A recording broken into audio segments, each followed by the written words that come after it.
Hello again. See, I'd like to follow up a little bit this week on what I touched on last week on aspirational or inspirational identity.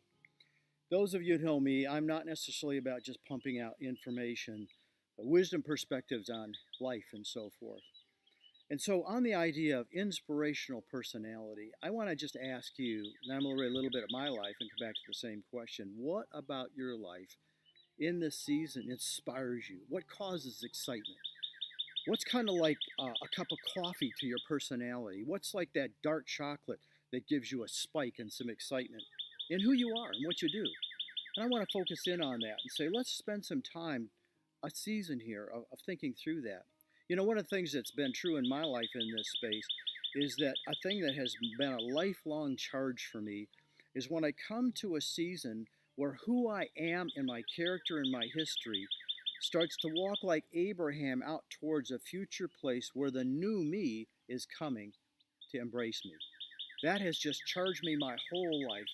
I remember as a 4-year-old boy in Detroit, suburbs of Detroit, in the basement of my parents' home, they used to have these little metal cars. You could pump them, and you could go real fast. I would go screaming fast around the tile floor in the basement and power slide through these corners, all to the glee of my parents. And these are the parents who built the muscle cars and sold the muscle cars. That set a tone in me that has never changed my entire life.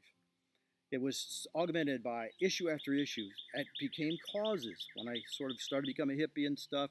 Ran away to California, later on lived in India. It caused me to be involved in change all through my life. It's what helped us to plant a couple of different churches, is to see change that needs to happen and then to go out ahead, go through the recalibration, the reculturalization of where the change needs to be, and then release it back into culture. Once you do that, then you get to back off and then you allow the roundedness of that culture to impact you. But when you do that, when you have that type of calling, to have the mental stamina or drive or whatever you want to call it, oftentimes comes with a pretty strong personality, with velocity. And that needs to be rounded and so forth. So issues like kindness have been a little bit more long term coming to me. Lots of you have walked in that space and I've admired. My wife is one of the kindest people that I know. But it's a bit new for me. But you know what? It's inspiring me. It's causing that spark, that life. And one of the places I'm putting it into practice right now is when I travel. When I travel now, I could have been the guy at the desk. You missed this, you missed this, you missed this. I would not have been the best guy to deal with. But now, in this season of my life, I'm looking to distribute grace.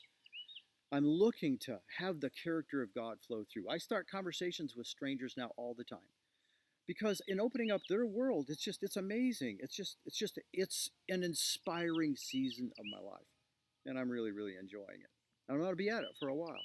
So coming back around, what's that part of your life that inspires you? It's the jazz. It gives you the excitement. It's the spark.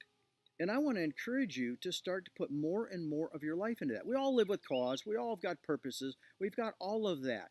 But it's the inspirational identity. It's the excitement that really helps us to be who we are and to actually bring what we've got to the table to other people.